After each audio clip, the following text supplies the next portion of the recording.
Bien-aimé Seigneur Jésus, notre Père et notre Dieu, nous venons devant de toi, Seigneur, nous te remercions d'accord. Nous te remercions, Seigneur, parce qu'il y a l'amour qui est venu vers nous. Et cet amour nous a cherché, Seigneur. Il est descendu, Père, oh Dieu, dans la bassesse où nous étions, Père. Et nous a pris de là, oh Dieu. Nous a élevés, Seigneur, oh Dieu, au-dessus de la vie de l'incrédulité. Et nous te sommes reconnaissants, Père, parce que nous sommes ici, Père, les fruits de cet amour. Seigneur Jésus, nous venons encore ici, Père, parce que nous avons besoin d'entrer complètement dans cet amour, de sorte que le monde puisse ne rien montrer pour nous, Seigneur. Regarde mon frère, regarde ma soeur, regarde-nous à cet endroit, Père. Viens avec ta parole, ton inspiration, Seigneur, ton onction, oh Dieu. Et laisse que nos pères, nos cœurs soient satisfaits, Seigneur. Et d'abandonner la présence d'un chacun. Et d'abandonner ceux-là qui ne sont pas là, oh Dieu. Père bien-aimé, accomplis ta volonté dans notre cœur, en nous donnant ta sagesse, en nous donnant tes instructions, en nous donnant ta parole, Père. Bénis ces moments, Père. Amène ta guérison, Seigneur. Amène ta délivrance, oh Dieu. Amène ton affermissement, Père. Et qu'en sortant d'ici, nous puissions dire que nos cœurs brûlaient au-dedans de nous lorsque tu nous parlais par ta parole. Bénis ces instants, Seigneur. Alors que nous abandonnons tout entre tes mains, Père. Au nom du Seigneur Jésus. Amen.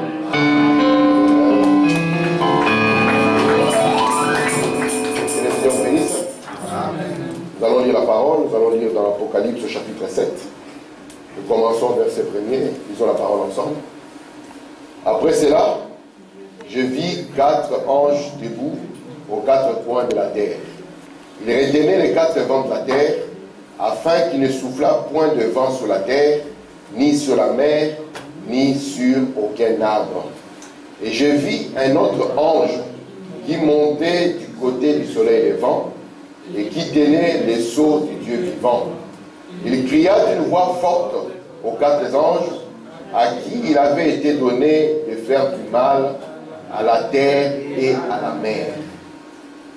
Et il dit, ne faites point de mal à la terre, ni à la mer, ni aux arbres, jusqu'à ce que nous ayons marqué du sceau le front des serviteurs de notre Dieu. Et j'entendis le nombre de ceux qui avaient été marqués du sceau, 144 000 de toutes les tribus des fils d'Israël. Amen. Que Dieu ajoute des bénédictions à la lecture de sa parole. Nous pouvons nous asseoir. Je vous salue tous au nom du Seigneur Jésus. J'espère que tout le monde va bien. Amen.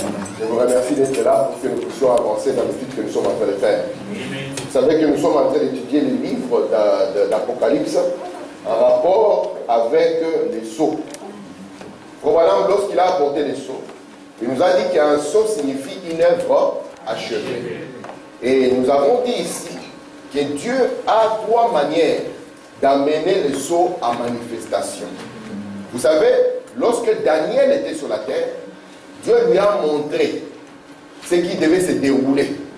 Mais il lui a montré sous forme de symboles. Lorsque Jean est venu aussi, Dieu lui a montré, amen, les événements qui allaient arriver. Et Dieu lui a montré sous forme de symboles.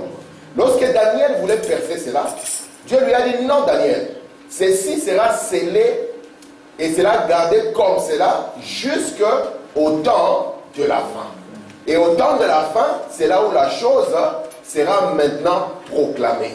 Et lorsque la chose sera proclamée, elle aura comme impact de blanchir les gens, de produire des fils et des filles de Dieu, parce qu'ils auront compris le plan que Dieu avait en lui et qu'il devait manifester lorsque le temps serait accompli. Amen. Remarquez mes frères, nous avons vu avec vous que Dieu a 2 peuples.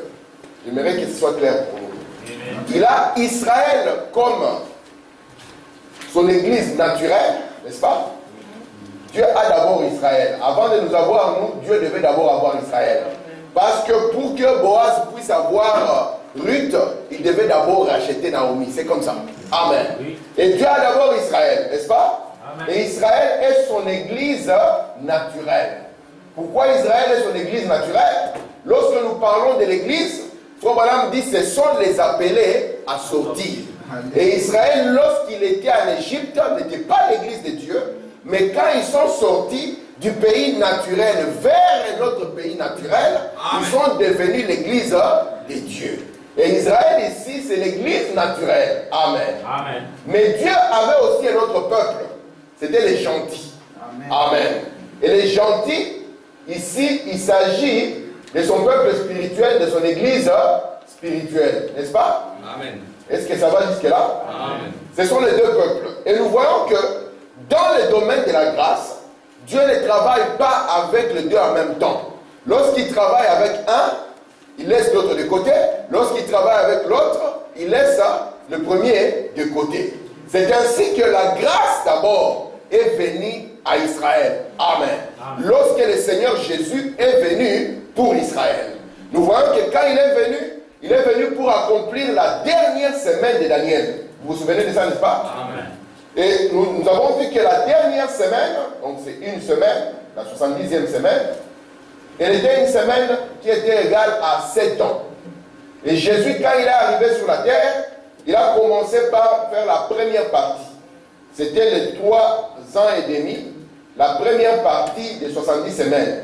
Et ça, c'était Jésus qui est venu pour Israël, afin d'accomplir une année de grâce. Vous comprenez cela? Mais lorsque Jésus est arrivé pour Israël, Israël ne l'a pas reçu.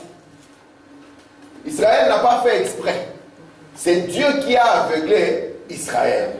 Et on va arriver au point où, à l'an 33, Israël, qui est le propre peuple de Dieu, va faire quoi? Ils vont prendre Jésus et vont le crucifier à la croix.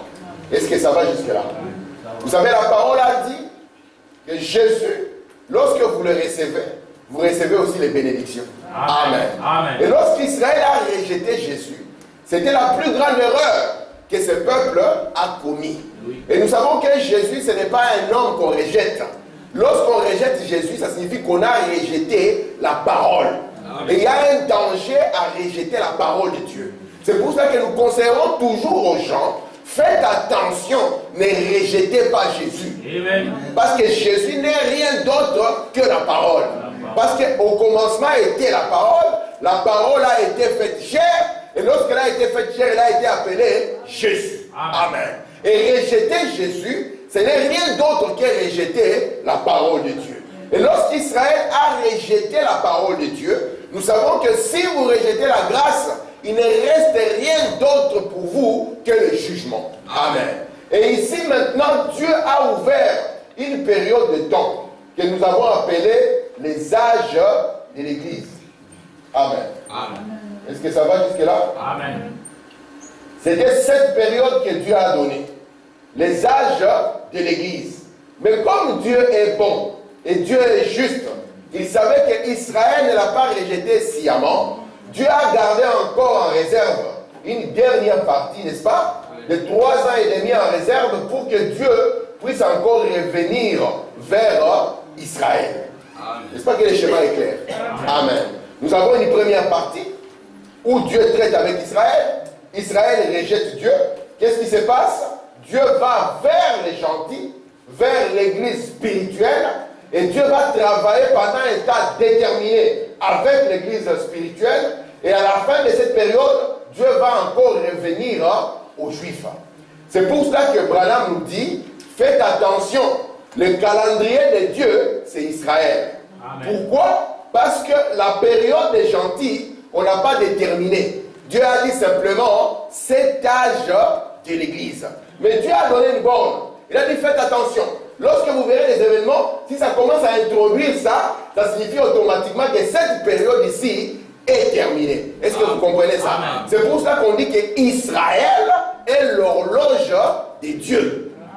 Et l'Israël qui est l'horloge de Dieu, c'est quoi? C'est les 70 semaines de Daniel. Amen. Je vous ai dit, ça ne sert à rien de garder la radio à votre oreille pour écouter les nouvelles de là-bas. Il faut regarder aux 70 semaines de Daniel. Amen.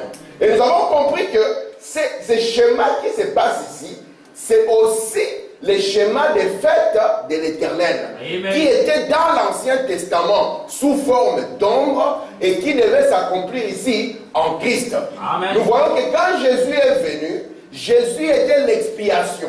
Amen. Frère Branham me dit que les Juifs, quand ils prennent la fête de la Pâque, ils ont le pain du milieu qui est brisé. Et ils ne comprennent pas la raison. Et il faut dire la raison de cela, c'est qu'une vie devait être donnée. Amen. Amen. Parce que le problème du péché commence dans le jardin d'Éden. Et Dieu, dans sa loi, dit, s'il n'y a pas de vie donnée, il n'y a point de pardon de péché. Alors, qui est-ce qui ne pouvait donner sa vie? Amen. Amen. Jésus, lorsqu'il entre, il dit, tu n'as voulu ni sacrifice ni offrande, tu m'as formé un corps. Et le corps dont il est question, ce n'était pas le corps d'un certain prophète, c'était le corps de Dieu lui-même. Amen. Dieu s'est formé un corps parce qu'il n'y avait que la vie de Dieu qui pouvait sauver l'humanité. Amen. Amen. Un autre individu né d'un homme et d'une femme était condamné dès le départ. Alors Dieu devait venir avec son sang pour qu'au travers de ce sang, il puisse corriger les problèmes qu'il y avait en Éden. Amen. Et c'est pour ça que Jésus est venu avec le sang. Et lorsque nous parlons du sang, Branham dit, on ne parle pas de la substance chimique qui était dans le corps. Pourquoi? Parce que Jésus, en tant qu'être humain, il pouvait avoir plus ou moins 5 litres de sang. Mais nous parlons de la vie qui était dans ce sang. Amen. Et c'est cette vie-là qui devait revenir dans le croyant. Et c'est pour ça que nous voyons maintenant, comme l'église ici est censée être l'épouse de Jésus. Est-ce que vous comprenez ça? Amen. Jésus ne peut s'unir qu'à quelque chose de sa nature. C'est pour ça que Branham a prêché l'agneau et la colombe. Amen. Il a montré qu'ils ont une même nature. Et Branham nous dit que la colombe ne descendra jamais sur un loup. Il ne descendra jamais sur un loup. Parce que le loup, lorsqu'il est en colère, risquera de mordre la colombe. Mais, souvenez-vous, la colombe descendra toujours sur l'agneau. Amen. Et remarquez, si cette église, la colombe est descendue, c'est que l'église de Jésus est devenue aussi agneau. Afin que la colombe descende et qu'elle puisse produire encore la même vie qui était en Jésus, le même ministère dans sa continuité. Est-ce que ça va? Amen. Merci Seigneur. C'est pour ça que nous vous avons dit, dans les fêtes de l'Éternel, que les âges de l'Église, c'est quelle fête? Rappelez-moi. Les âges de l'Église, c'est quelle fête? Pentecôte. C'est la fête de la Pentecôte. Parce que l'Église commence à la Pentecôte. Nous ne parlons pas de la Pentecôte comme une dénomination, non. Nous parlons de la Pentecôte comme une expérience. Amen. Amen. Parce qu'on ne peut pas dire de vous que vous êtes Jésus et vous n'avez pas expérimenté la même chose que Jésus. Amen. Amen. Jésus, lorsqu'il est venu, il a expérimenté la Pentecôte. Alléluia. Le Père est descendu sur lui. Bien. Amen. Amen. Et si vous voulez être Jésus, il faut que vous ayez la même expérience de Pentecôte. Parce que c'est une expérience qui ne finit pas. Amen. C'est une expérience qui ne s'arrête pas. Elle va au-delà des âges de l'Église et vous plonge dans l'éternité. Il n'y a pas de vie éternelle pour vous sans la Pentecôte. C'est impossible. Amen. Amen. C'est pour ça que Branham dit que c'est une expérience qui ne doit jamais s'arrêter. Chaque chrétien devait être certain qu'il a reçu la Pentecôte dans son âme. Ça doit être une certitude. Comme Branham me dit, parce qu'à la rivière, vous devez être certain que vous n'aurez pas de problème. Amen. Amen. C'est le mot de passe de Dieu pour pouvoir entrer. Amen. Amen. Il parle d'un homme qui a été entraîné. Il dit c'est des enfants qui devaient faire des courses. Mais ils devaient courir et quand on arrive à la porte, donner le mot de passe. Il y a un qui s'est entraîné très bien. Et quand on devait courir, il a couru vite fait. Mais arrivé à la porte, il a oublié le mot de passe. C'est pour ça que Branham me dit, faisons attention. L'Église oublie Jésus à cette fête. Il continue dans d'autres choses. Mais l'expérience de la Pentecôte, ils ne la connaissent plus. C'est pour ça que nous avons des frères 2.0. Une nouvelle race de frères. Qui ne ressemble pas à la race originelle. William Branham dit, si la semence est originelle et qu'elle produit les premières branches, la deuxième branche sera pareille à la première. Nous ne voulons pas commencer d'autres églises. Non. Nous voulons être la continuité de l'œuvre de la Pentecôte. Pentecôte qui ne doit jamais s'arrêter. L'expérience de Dieu dans la vie d'un homme. Là où Dieu et l'homme s'unissent de nouveau. Parce que c'est ça ce que l'Éden, on a perdu à l'Éden. Lorsque Dieu et l'homme se sont séparés, Dieu a appelé cela la mort. Et pourtant aujourd'hui c'est le temps de la vie où Dieu et l'homme peuvent encore s'unir de nouveau. Et cette grâce-là, Dieu vous l'a donnée à vous les gentils. Amen. Il a pris ses propres enfants, il les a sortis de la table afin qu'ils puissent s'unir à vous. Parce que la fête de la Pentecôte vous amènera à la fête des tabernacles où Dieu va aussi tabernacler en vous. Comme il a fait en Jésus, disant celui-ci est mon fils bien-aimé en qui je me plais de demeurer. Amen. C'est pour ça qu'il a dit à William Branham, il dit Branham, ne veux-tu pas me prêter ton corps? Pourquoi? Parce qu'il était obéissant. Amen. Branham dit si nous sommes pas obéissants, la Pentecôte ne viendra pas. Amen. Il dit quoi? Il dit l'obéissance à toute la parole nous donnera droit aux signes. Ça sera les signes que nous sommes un avec lui. Amen. C'est pour ça qu'il dit ce peuple ici, il veut sortir une épouse. Et cette épouse, ça sera Jésus lui-même dans la forme de son église. Amen. Parce qu'il est mort dans un but de produire un peuple de fils et de filles de Dieu. Nicodème a dit, oh Seigneur, parce que Jésus lui a dit, toi tu es un docteur d'Israël. Et tu ne comprends pas qu'il faut naître encore. Il dit, mais qu'est-ce que je vais faire? Revenir dans le ventre de ma mère? Il dit Nicodème, non, il ne s'agit pas du charnel ici. Ce qui naît de la chair est chair. Mais ici, il s'agit du domaine de l'esprit. Naître de l'homme. Parce que l'homme né de la femme est mortel. Tandis que l'homme qui naît de l'homme, amen, celui-là a la vie éternelle. Amen. Merci Seigneur. Est-ce que ça va jusque-là? Donc cette partie ici, c'était la fête de la Pentecôte. Cette Pentecôte qui ne doit jamais s'arrêter. Vous savez ça? Lorsqu'on a commencé, la deuxième guerre mondiale a commencé, on y arrivera. Frère Branham est parti aussi pour aller accomplir son devoir. On a dit prédicateur, on l'a mis de côté. Un des frères de Frère Branham est parti. Vous savez ça? Il est parti à la guerre.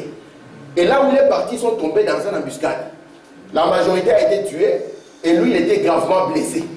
On l'a ramené à l'hôpital. Et quand on l'a ramené à l'hôpital, il ne faisait que pleurer et il criait après sa maman et après Frère Branham.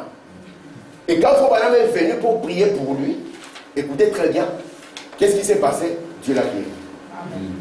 Amen. Parce que la maman a dû signer des chèques. On a dit s'il quitte l'hôpital, il va mourir.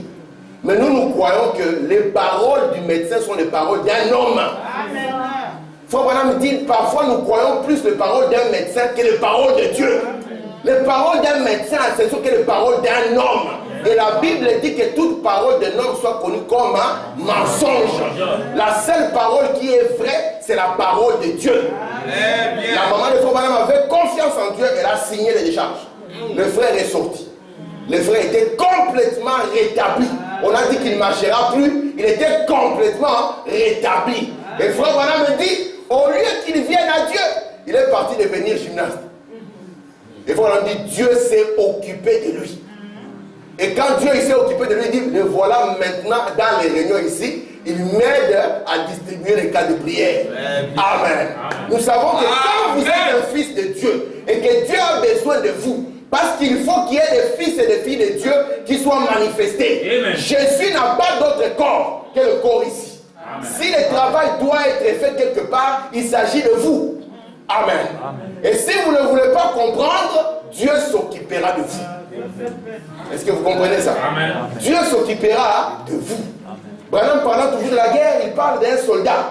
Il dit un soldat, on lui avait tiré dessus, il était coupé en deux. Il était en train de mourir. Et l'aumônier est venu. Il lui a posé la question. Est-ce que tu es un chrétien? Et le soldat a dit, je ne sais plus. Alors l'aumônier lui a dit quelque chose d'important. Il a dit, jeune homme, tu es en train de partir.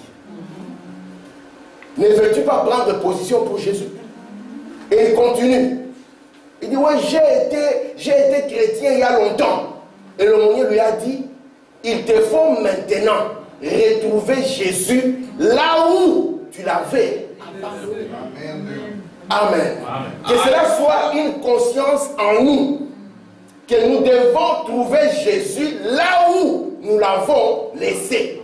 Tu ne peux pas le laisser à la gare du Nord et penser de le retrouver à la gare de l'Ouest. Non. Si tu l'as laissé là où tu l'as laissé, c'est là où il faut revenir et trouver Jésus. Amen. Et ce soldat a commencé à se souvenir où est-ce qu'il avait laissé Jésus. Il a commencé à se souvenir et tout d'un coup ses yeux ont brillé. Frère Branham dit, il était rentré jusqu'au berceau, jusqu'au pied de sa mère. C'est là où il avait abandonné Jésus. Amen. Amen. Ne commettons pas la même erreur qu'Israël. Parce que lorsque on abandonne la parole, le prix à payer est terrible. Parce que Dieu aussi, pour pouvoir sortir les péchés de notre vie, a payé un prix terrible. Frère Branham dit, il a prêché le message de la cruauté du péché. Et c'est que ça a coûté à Dieu d'extirper le péché de nos vies. Amen. Amen. Donc il nous faut demeurer dans la Pentecôte de Dieu. Amen. Et ici, c'était la fête de la Pentecôte. Et voilà, il dit maintenant, ce qui est merveilleux, c'est de voir dans Lévitique 23 qu'après la Pentecôte vient quelle fête? La fête des trompettes. N'est-ce pas merveilleux ça? Ça montre que la parole ne peut pas la briser. Non. Elle a été écrite par une intelligence. Une intelligence qui garde les Écritures ensemble et dans l'harmonie. Amen. Et les trompettes, ils conduisaient à la fête, à quelle fête? À la fête des expiations. Vous voyez que c'est merveilleux. Amen. La seule des choses que j'aimerais vous dire, ne pensez pas que nous sommes ici par hasard. Ne pensez pas que votre vie se déroule par hasard. Ne pensez pas que les événements arrivent par hasard. Il n'y a pas de hasard dans le programme de Dieu. Amen. Et quand Dieu fait une promesse, si vous vous identifiez à cette promesse, Dieu sera tenu d'accomplir cette promesse. Amen. Même si vous oubliez, même si tout le monde oublie, il y a quelqu'un qui n'oublie pas ses promesses. C'est Dieu. Amen. Amen. Remarquez maintenant, après la Pentecôte, va venir la fête des trompettes. Et la fête des trompettes va conduire à la fête des expiations. Amen. Amen. Merci Seigneur. Regardez, c'est les schémas que nous avions tracés. Merci Frère Samuel. Nous avons montré que la première fête c'était la Pâque. La deuxième fête c'était le pain sans levain. La troisième fête c'était la gerbe agitée. La quatrième fête c'était la Pentecôte qui était les âges de l'Église. La cinquième fête c'est la fête des trompettes. La sixième fête, la fête des expiations. La septième fête, la fête des tabernacles. Amen. Amen. Merci Seigneur. La fête ici de la Pentecôte concerne simplement l'église des nations. Les trompettes et les expiations, ça concerne Israël. Et les deux en vue de la fête du tabernacle. Merci Seigneur. Donc vous pouvez voir Apocalypse 1 à Apocalypse 3, n'est-ce pas? Apocalypse 6 à Apocalypse 19, et les deux ensemble de 19 à 22. C'est pour ça que Jean a vu un tabernacle descendre du ciel. Est-ce que ça va? Amen. Merci Seigneur. Ok, maintenant, nous allons plonger dans les trompettes, parce qu'il y a des éléments qui sont très importants pour nous dedans. Amen. Est-ce que vous êtes prêts? Amen. Ok, disons frère Branham. Ok, nous commençons dans la fête des trompettes au paragraphe 103. Maintenant, remarquez. Les trompettes dont nous parlons, c'est un appel au rassemblement. Soit pour une fête, soit pour une guerre, soit pour une personne, soit pour un jour sacré, ou quelque chose du même genre. Il y a une précision que j'aimerais vous apporter.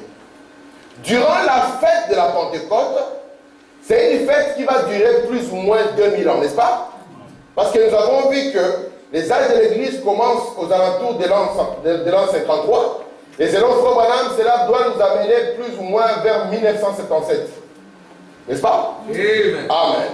Branham va nous montrer maintenant que durant les 7 âges de l'Église, nous allons avoir 7 messagers. Vous comprenez ça? Ça va nous prendre de Paul jusqu'à l'ange du dernier âge de l'Église. Et chacun des messagers, lorsqu'il va venir, il va sonner aussi une trompette.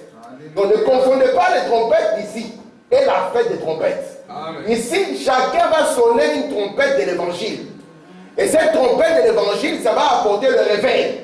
Et la guerre qu'il y aura ici sera une guerre spirituelle ou scripturelle. Est-ce que vous comprenez ça? Amen. Mamie, ça va? Amen. Donc ici, ça n'a rien à voir avec ça.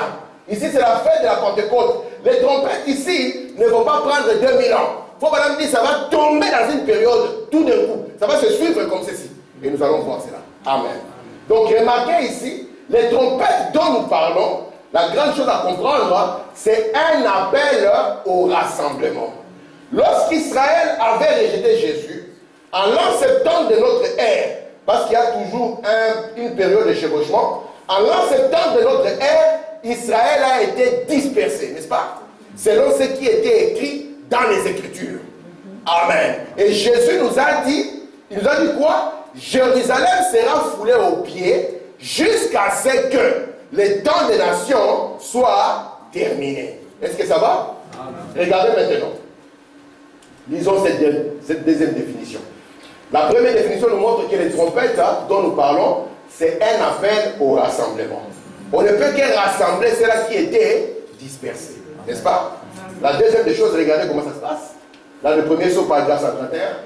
Or, une trompette indique toujours une guerre ou des troubles politiques. C'est ce que la trompette fait. Elle indique des troubles politiques qui entraînent la guerre. Donc, lorsque ces trompettes vont commencer à sonner, ça va produire des troubles politiques. Et ces troubles politiques vont conduire à des guerres. Est-ce que vous comprenez ça? Amen. Quand vous vous mettez à vous voter dans la politique, c'est pour ça que nous ne croyons pas à la politique. Amen. Vous savez que quand la Première Guerre mondiale a commencé, tout le monde est parti à la guerre parce qu'on ne voulait plus de guerre. Et on a dit à tout le monde, venez à la guerre, ça sera la dernière fois qu'il y aura une guerre. Et Branham me dit que ce soit l'ONU ou, avant l'ONU on appelait ça Société des Nations, merci Frère Samuel. Alors, que ce soit l'ONU ou la Société des Nations, il n'y a personne qui pourra amener la paix. Amen. Il dit même, avant que la poussière de la première guerre soit descendue, ils se sont retrouvés dans une deuxième guerre qui était encore plus grave que la première. Et nous savons que la troisième guerre mondiale est devant nous. Les événements que nous voyons le montrent très clairement et confirment que William Branham est un prophète de Dieu. Amen. Amen. Lorsque tout le monde a crié que la Russie est terminée, Branham nous a dit, regardez les rois du Nord, gardez votre regard. Les Américains ont commis une erreur. Ils n'ont pas regardé les rois du Nord. Ils n'ont pas vu comment ils étaient en train de s'organiser. Ils se sont réveillés, ils ont trouvé des gens musclés en face d'eux. Ils se sont posé la question, comment ceci est arrivé? Mais nous, on nous a dit, gardez vos regards sur le roi du Nord. Parce qu'il est la main de vengeance de notre Dieu. Amen. Merci Seigneur. Nous n'avons pas peur, même si une bombe tombe ici. Amen. Si vous avez connu l'expérience de la Pentecôte, Amen. Dans les 5 minutes qui vont suivre, vous allez vous retrouver ailleurs. Amen. C'est pour ça que Branham me dit, il nous faut une véritable, à l'époque de la guerre froide, on avait besoin d'avoir des abris anti-atomiques. Et Branham dit, quel est l'abri anti-atomique pour nous? C'est le Saint-Esprit. Amen. Merci Seigneur. Si vous n'avez pas le Saint-Esprit, même si vous avez des gardiens, vous êtes malheureux. Amen. Nous avons connu des présidents protégés de partout. Et un jour, on les a attrapés. On les a bandus. N'est-ce pas? Mais le Saint-Esprit vous gardera. Amen. Vous protégera. Amen. Et vous fera arriver au bon port. Merci Seigneur. Donc les trompettes, lorsque ça sonne, ça amène des troubles politiques sur la terre. Nous avons indiqué aux frères, n'entrez pas là-bas. Ce n'est pas le domaine de Dieu. Amen. Est-ce que vous comprenez ça? Parce que ici, vous risquez d'être un mauvais acteur. Merci Seigneur. Alors que Dieu vous a placé sur la terre pour que vous puissiez être un bon acteur. Merci Seigneur. Regardez maintenant, dans question et réponse. Alors, qu'est-il arrivé? On va lire ici Apocalypse chapitre 7. Parce qu'en 1914, comme vous le savez, le jugement a commencé à frapper la terre. Vous savez ça? C'était le 6e sceau. Le jugement a commencé à frapper la terre. Ni était Dieu qui aurait arrêté ça, c'était la fin. Oui. Amen. Amen. Regardez, madame. Alors, qu'est-il arrivé? Maintenant, regardez. Quand j'y pense, mon cœur bondit. Or, il disait, retenez les 4 vents jusqu'à ce que, autrement dit, nous marquions du sceau le front des serviteurs de notre Dieu. Les serviteurs, ce sont les Juifs. Nous ne sommes pas les serviteurs, nous sommes l'épouse. Notre place est au trône. Tandis que eux, ils étaient les gardiens du tabernacle.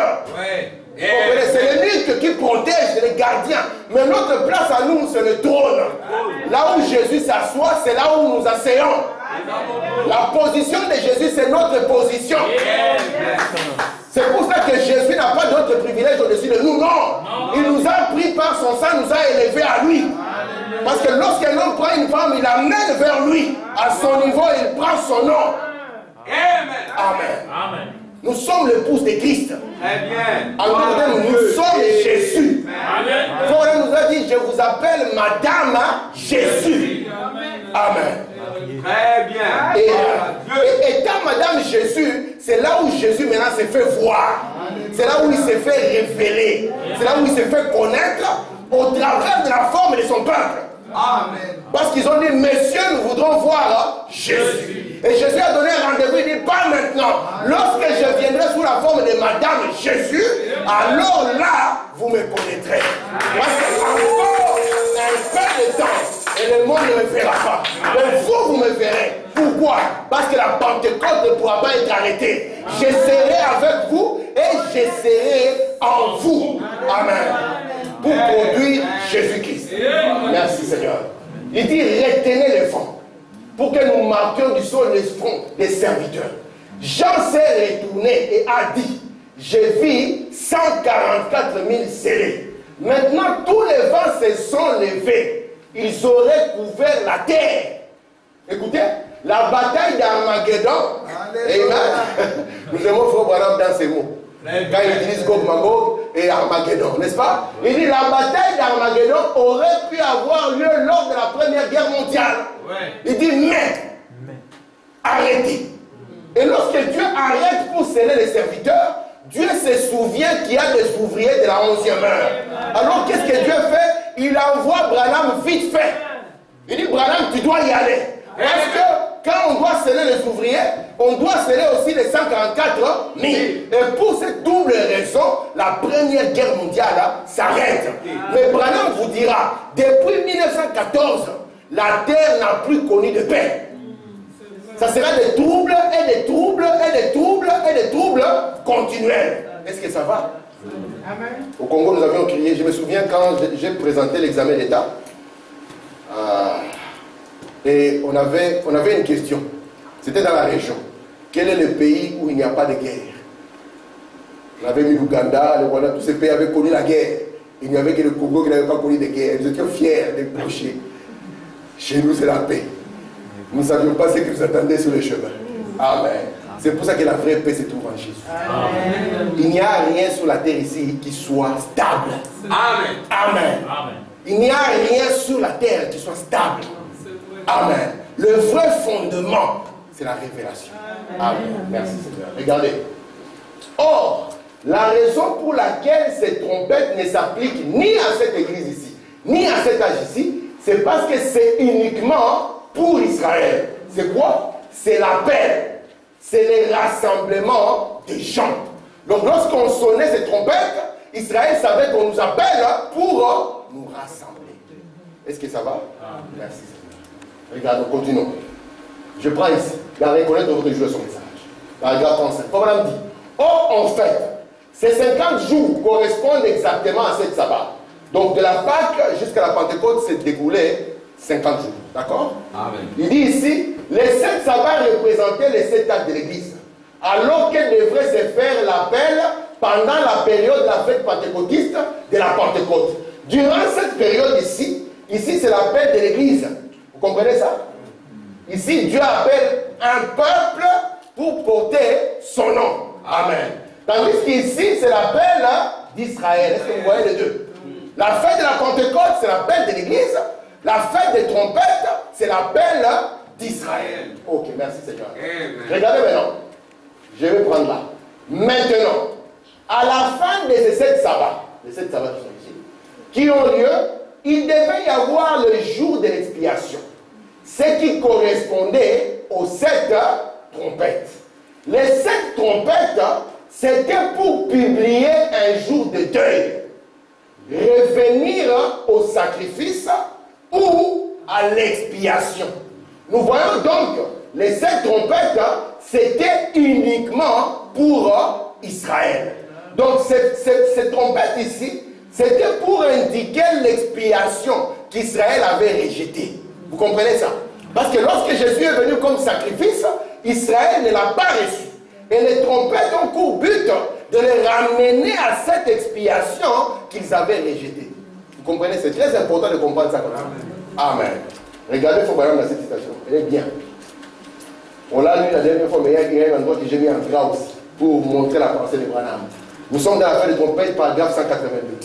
Comme c'est parfait, aujourd'hui, il n'est pas question de l'immoler de nouveau. Ce que Moïse a d'ailleurs montré en symbole, lorsqu'il a frappé les rochers la deuxième fois, ça n'a pas marché. Écoutez ici, ce n'est pas une fête pour immoler un animal. Mais pourtant, nous avons des frères qui sortent et nous disent qu'ils ont trouvé une chemise rousse. Oh frère, il faut le tabernacle pour pouvoir dire, mes frères, est-ce que vous comprenez? Nous avons reçu Frère Branham pour que Frère Branham nous prenne et ouvre notre intelligence. Il dit, ce n'est pas encore pour immoler un animal. Génisse rousse ou pas génisse rousse, ce n'est pas ça, frère.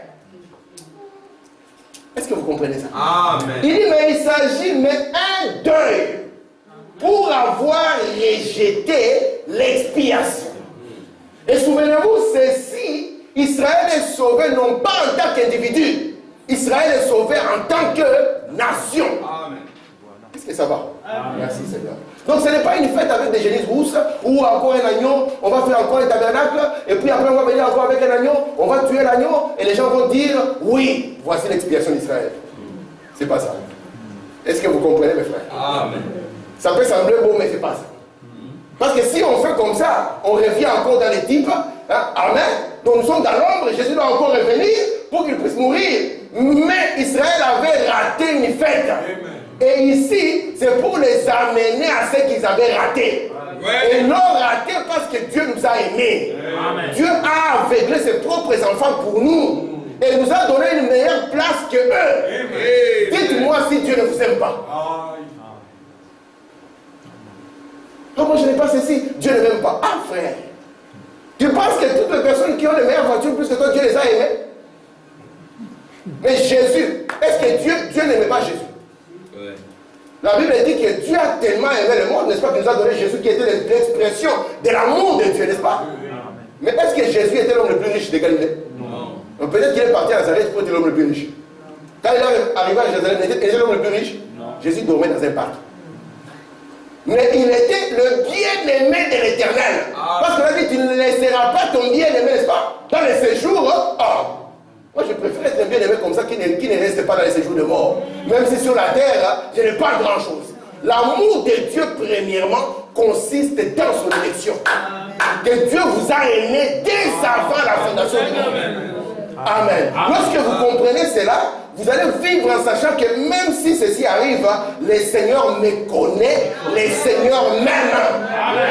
Et si le Seigneur me connaît, le Seigneur m'aime, le Seigneur connaît cette situation.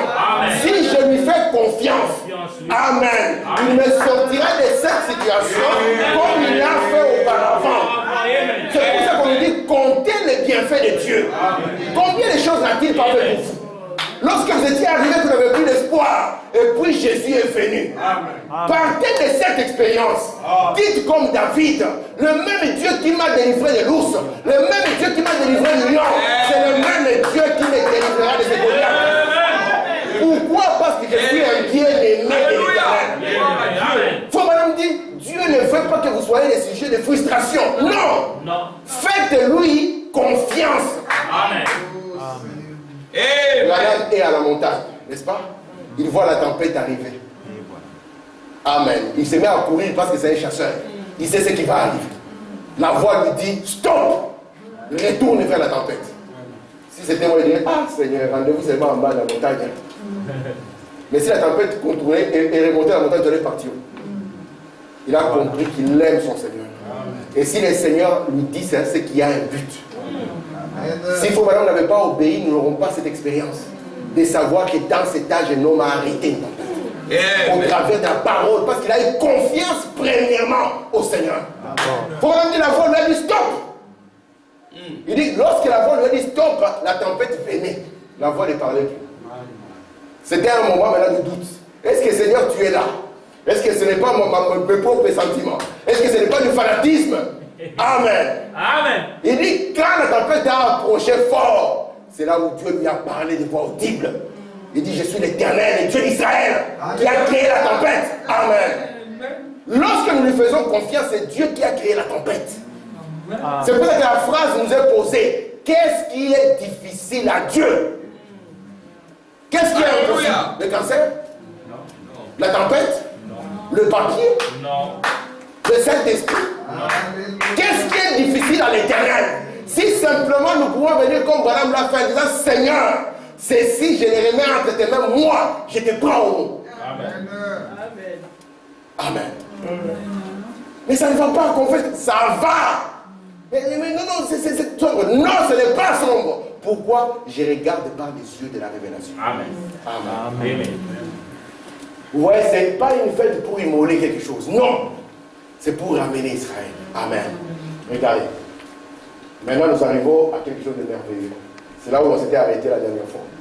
Je prends encore une vingtaine de minutes à la grâce de Dieu. Regardez. Maintenant, nous remarquons cet intervalle-là entre les chapitres 6 et 7. Le chapitre 7 de l'Apocalypse ici révèle un événement. Vous comprenez ça? Le chapitre 7 révèle quoi? Un événement. Merci. S'il est là, ce n'est pas pour rien. Il n'a pas été placé là entre les deux pour rien. Il est là dans un but. C'est une révélation qui dévoile quelque chose. Amen. Remarquez comme il s'agisse bien dans l'écriture, mystérieusement et mathématiquement. Voyez exactement. Si tu n'as pas fait Branham, tu vas connaître ça. Où? Par quelle magie? Branham prend le chapitre 6, il le lit. Il prend le chapitre 8, il vous dit, le chapitre 7 qu'on place là, ce n'est pas un hasard. Il est là parce qu'il révèle quelque chose. Il dit, et c'est bien, ça s'ajuste bien dans l'écriture mystérieusement et mathématiquement. Ton pasteur va le sortir. N'est-ce pas? C'est pour ça que j'aime que vous puissiez avoir confiance dans William Branham. Amen. Est-ce que je répète cette phrase? Parce que Dieu a dit à Frère Branham, si tu amènes le peuple à te croire, est-ce que vous comprenez? Amen. Le croire, c'est avoir confiance dans ce prophète, dans ce qu'il a dit, dans ce qu'il a apporté.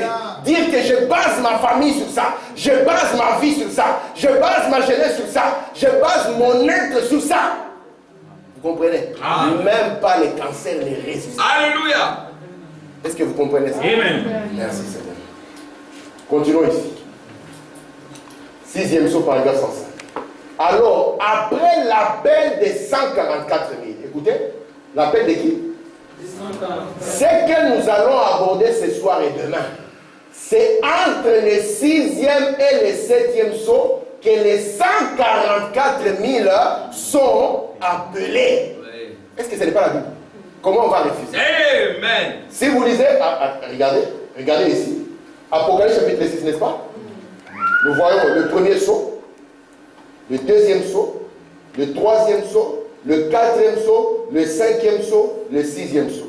Normalement, si c'était moi qui écrivais, j'allais mettre aussi le septième saut dans le chapitre 6, comme ça j'ai terminé avec les sauts. Mais Dieu ne fait pas ça. Dieu a une intelligence. Et dans son intelligence, lorsqu'il arrive au sixième saut, n'est-ce pas? qu'est-ce que Dieu fait? Il ouvre le 7e sceau. Et c'est là où on nous parle de qui? Des 144 000. On nous montre comment est-ce que les vents ont commencé à souffler, comment est-ce qu'on arrête le vent, afin que les 144 000 puissent être scellés. Et lorsque nous arrivons à Apocalypse chapitre 8, verset 1er, là nous trouvons quoi? Nous trouvons maintenant qu'on nous parle du 7e sceau. De sorte que, entre le 6e sceau et le 7e sceau, nous trouvons l'appel des 144 000. Amen. Est-ce que ça va? Amen. Nous allons montrer ça maintenant historiquement. Parce que nous devons le montrer historiquement. Est-ce que vous êtes là? Amen. Donc nous ne pouvons pas arriver au 7e saut et fuir cet intervalle. Donc si, il n'y a pas moyen. Est-ce qu'on peut arriver au 7e saut et fuir l'intervalle? Non. Il faut vraiment dire que cet intervalle est là dans un but. C'est là où Dieu les appelle. Amen. C'est moi qui l'invente. Non. Disons, non, c'est pas moi qui l'invente. Ça y est là. Le 7e saut, paragraphe 81. Bon, maintenant, nous allons donc parler ici de ce chapitre 7. Pendant un instant, pour faire un peu le lien entre le 6e et le 7e saut. En effet, c'est le seul élément que nous avons pour avancer. Écoutez, en ce moment, c'est le 6e. Entre le 6e et le 7e saut, c'est l'appel d'Israël. C'est moi? Non. Amen. Où est-ce qu'il faut remplacer ça? Il nous montre dans les schémas, il montre la Bible. Ce n'est pas un prophète qui déchire la Bible. C'est un prophète qui reste avec la Bible. Amen. Il prend votre Bible et vous montre qu'il y a un chapitre qui est comme une béatitude oubliée. Et vous dites, faites attention. C'est là où cet appel doit se passer. Et c'est pour ça que Dieu dit, lorsque le 6e saut, vous allez voir, après c'est la foi, après cela, ça signifie quoi? Après que le 6e saut s'est ouvert. Et Dieu dit, arrêtez le vent. Vous voyez ça? Et maintenant, quelque chose doit se passer entre ce 6e saut et ce 7e saut. Le 7e saut, quand il s'ouvre, c'est un silence. Vous voyez ça? Vous pouvez lire Apocalypse 8.1, vous verrez que un silence d'environ une demi-heure. C'est tout. Mais entre les deux, Dieu appelle Israël. Vous êtes là? Amen. Merci Seigneur. On peut continuer? Amen. Prenons encore le 6e saut, paragraphe 70. Vous allez voir que ce ne sont pas des citations inventées ou isolées. C'était la pensée des frères Branham. Maintenant, voyez-vous, si vous remarquez, plutôt entre les chapitres 6 ou le 6e saut, on va voir ça. Excusez-moi, entre le 6e saut et le 7e saut, le chapitre 7 de l'Apocalypse, mathématiquement, est bien placé. Ouais. Vous y croyez? Amen. Amen. Merci Seigneur. Continuons. N'est-ce pas que ça devient beau? Regardez un peu le schéma. C'est une période de temps ici, n'est-ce pas? Une période de temps ici, c'est un intervalle où il y aura la première guerre mondiale a commencé. Qu'est-ce que Dieu fait? Il arrête la première guerre mondiale. Il arrête pourquoi? Pour un double but, n'est-ce pas? Le premier but, qui est ici dans Apocalypse chapitre 7, c'est le scellement de 144. Le deuxième but, Dieu se souvient aussi qu'il y avait les ouvriers de la 11e heure qui devaient être, n'est-ce pas? Regardez ce que qu'on va dire ici. Est-ce que vous allez le croire? Vous allez le croire? Amen.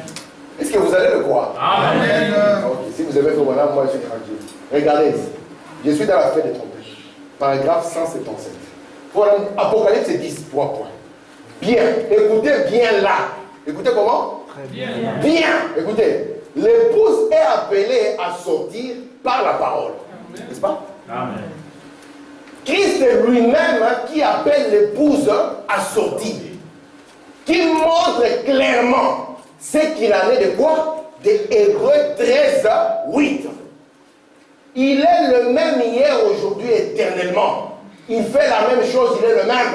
Celui qui croit en moi fera aussi les œuvres que je fais. N'est-ce pas? Maintenant, il commence ici. Luc 22. Suivez attentivement. Ou plutôt, Luc combien? Luc 17, 30. Et aussi quoi? Ici, toutes ces écritures qui ont été promises, ceci doit se passer entre le 6e et le 7e. Alléluia. Entre la 6e et la 7e trompette. Oubliez ça, gardez d'abord le sujet, je vais vous donner les schémas des trompettes après. Est-ce que vous comprenez? Amen. On a encore comme un parallèle, n'est-ce pas? Un chevauchement. Branham dit les 144 000 sont appelés dans cette période-là. entre le 6e et le 7e jour. Mais vous dites, faites attention. Luc 17:30, Malachie 4, Hébreux 4, et toutes ces écritures promises vont aussi se dérouler dans ce même intervalle. Entre quoi? Le 6e et le 7e jour. Oui, ça j'ai inventé. Non. Vous me rassurez que je n'ai pas inventé. Gardez cette information. N'est-ce pas?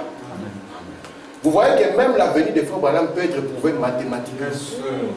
Frère Branham ne pouvait pas naître aujourd'hui. Non. Frère Branham ne pouvait pas naître en 1800.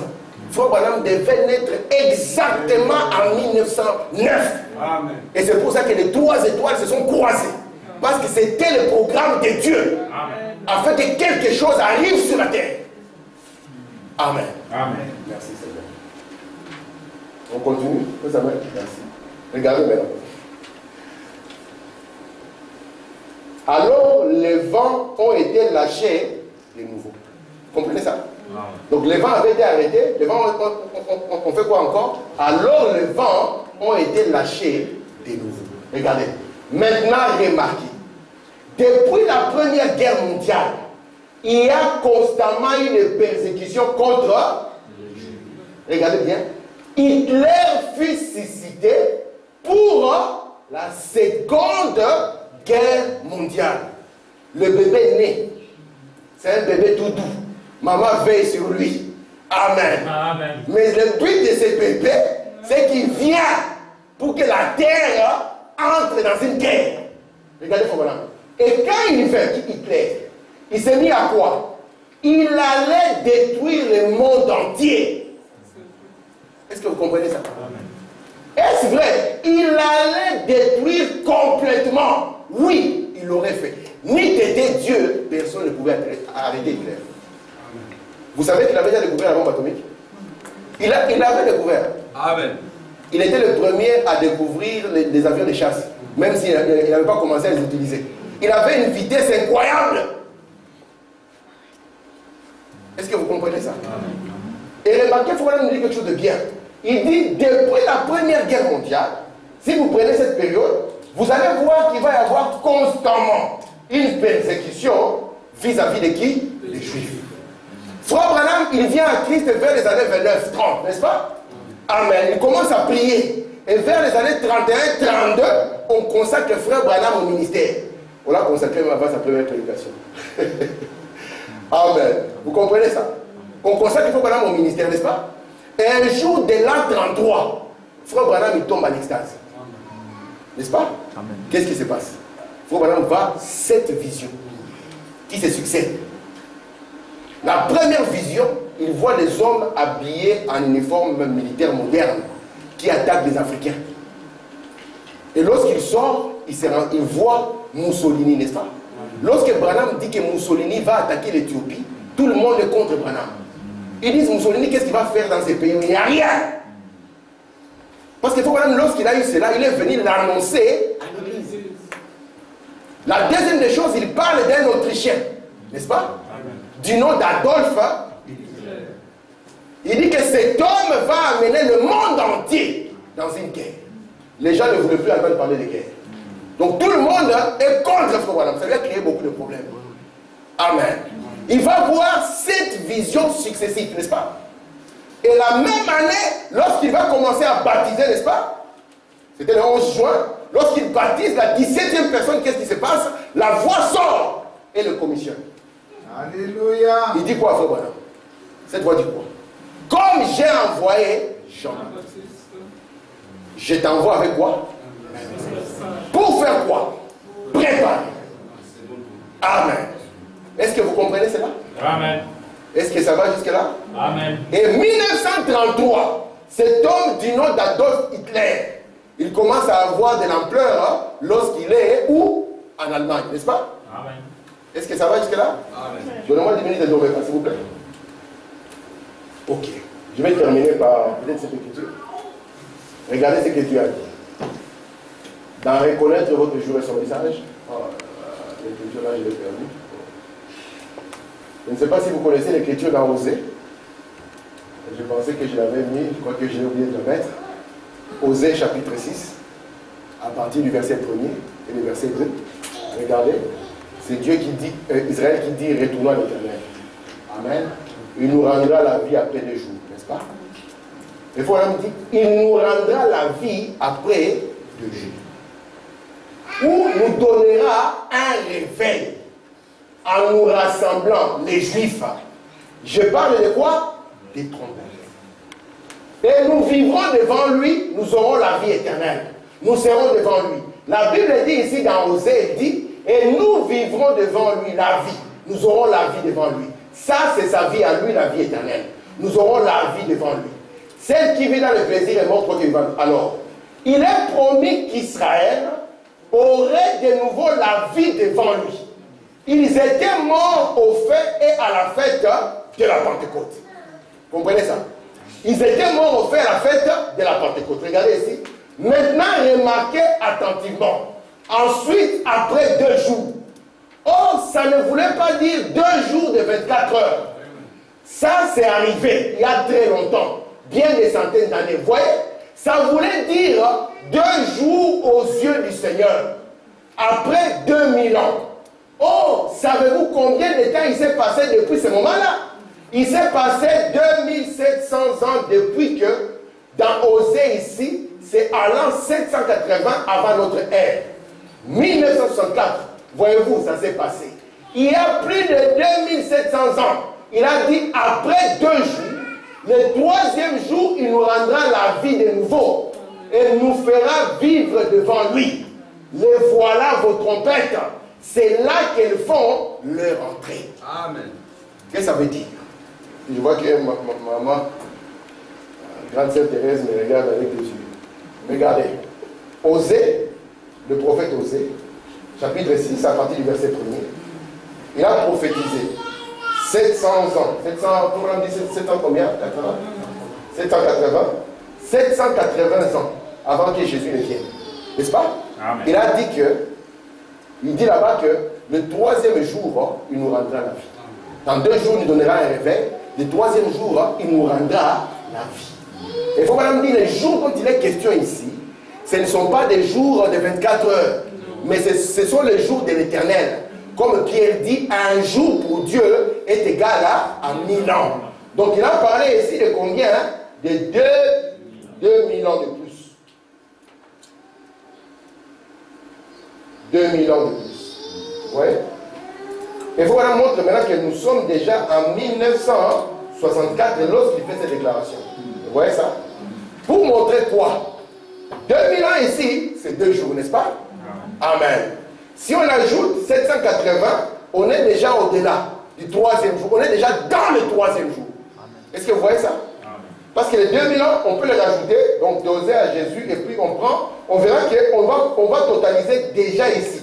Parce qu'à partir de 2001, on est déjà dans le 3e jour. N'est-ce pas?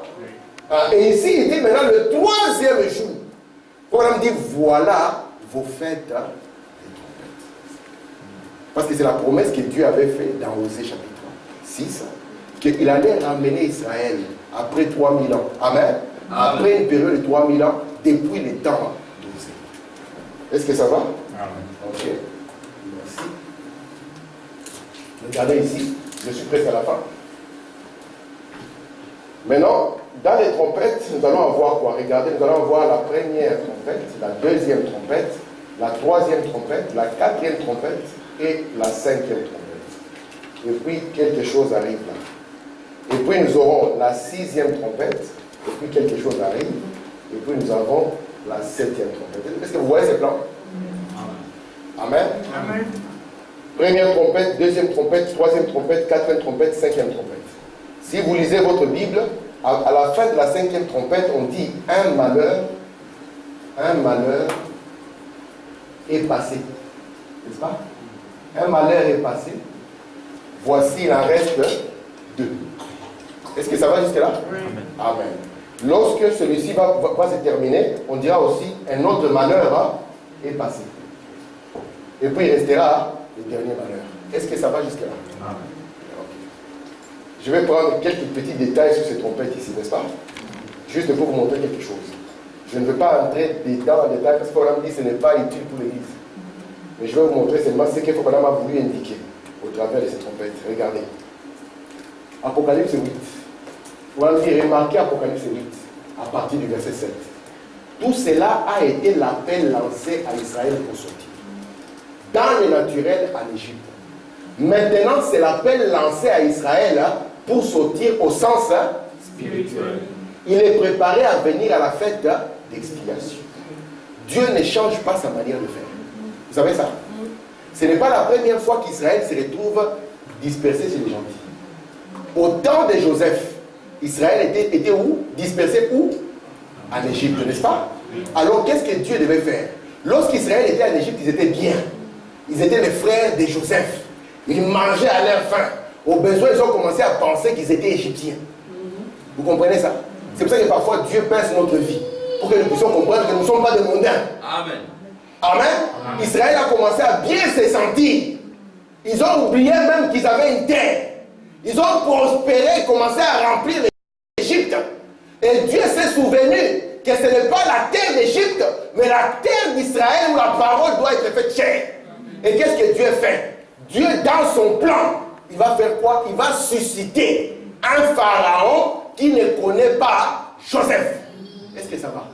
Ce pharaon qui ne connaît pas Joseph, lorsqu'il voit ce peuple en train de prospérer comme ça, il dit, c'est qui ces gens?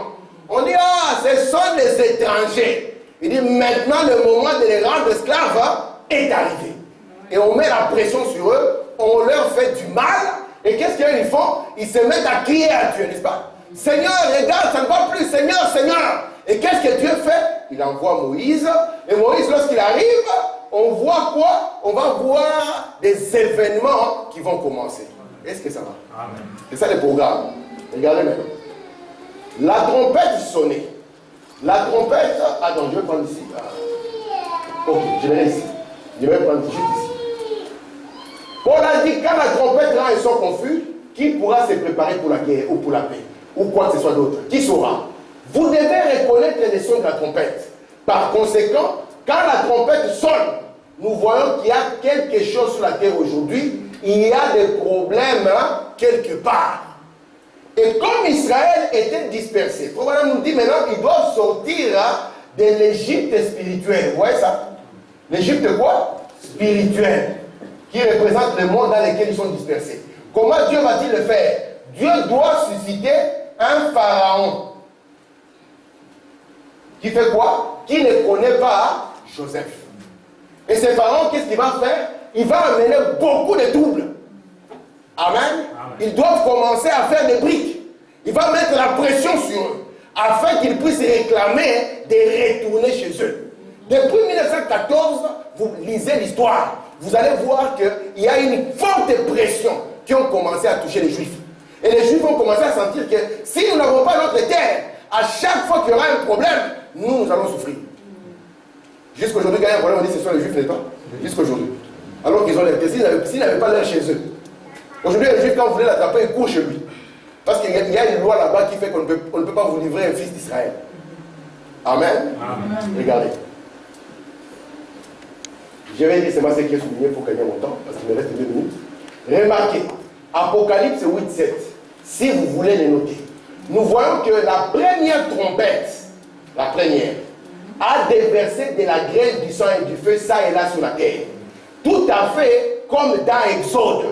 Moïse, quand il va arriver, il va frapper l'Égypte de la grêle, du sang, du feu, n'est-ce pas? Vous connaissez l'histoire? Il dit tout à fait comme dans Exode, quand Dieu a appelé son peuple à sortir en Exode. Ici aussi, Dieu va appeler Israël à sortir de l'Égypte spirituelle. Regardez. Remarquez, la toute première trompette sonne.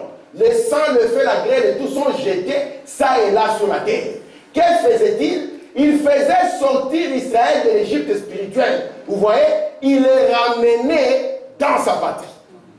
Est-ce que ça va? Amen. Donc Dieu commence à mettre la pression. Il commence à y avoir des pogroms.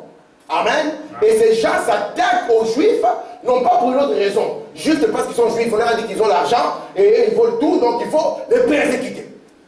Et la même haine demeure encore, n'est-ce pas? Oui.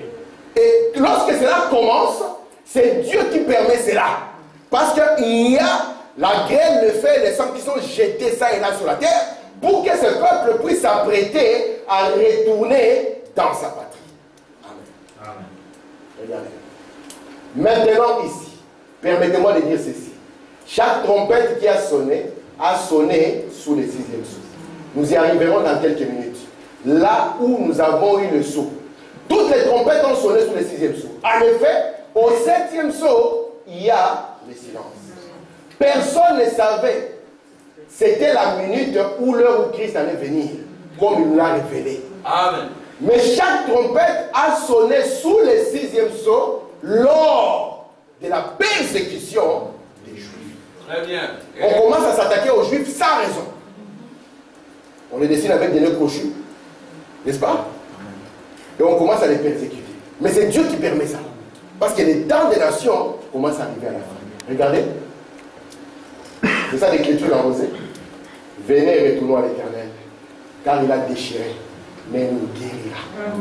Il a frappé, mais il bandera nos plaies. Parce que nous sommes ses enfants. Amen. Il nous rendra la vie dans 2 jours. Amen. Et le 3e jour, il nous relèvera. Nous aurons un réveil. Amen. Et nous viendrons à lui. Maintenant, pour la prochaine fois, Dieu voulant. Ok, je vais prendre. Déjà encore beaucoup d'écriture.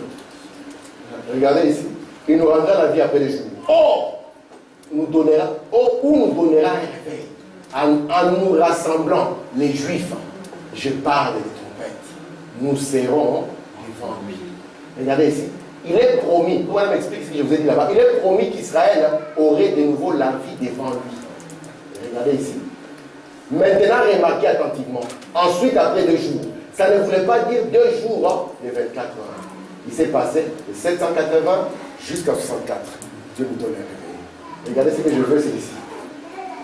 Donc nous allons avoir, si vous prenez votre Bible, vous allez voir que chaque fléau qui va arriver ici est comparable aux fléaux qui ont frappé l'Égypte. Vous verrez l'eau s'échanger ensemble. Amen. Vous verrez une étoile tomber dans les eaux, devenir la mer. Mais je vais me fixer sur cette 5e trompette.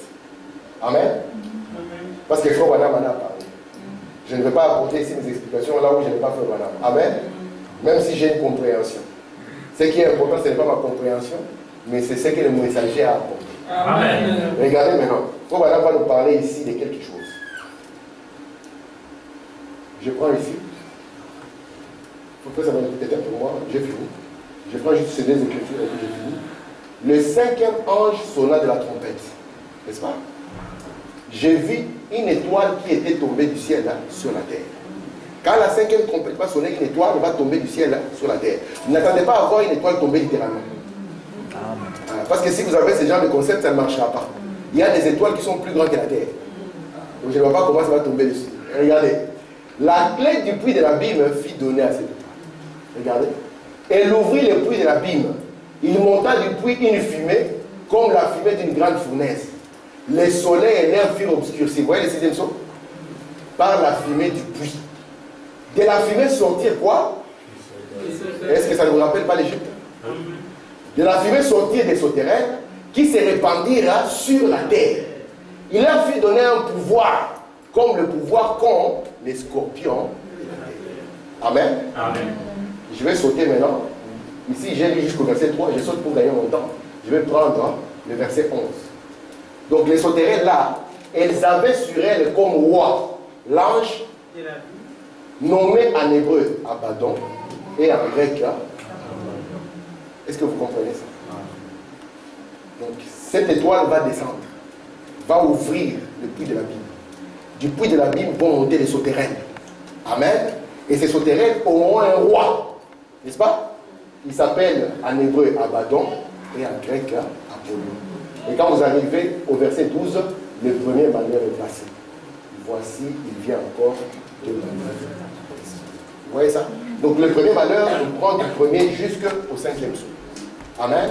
Le deuxième malheur nous connectera à la 6e trompette. Amen. Et le 3e malheur, nous verrons lancer. Ami, c'est clair? Est-ce que ça va? Amen.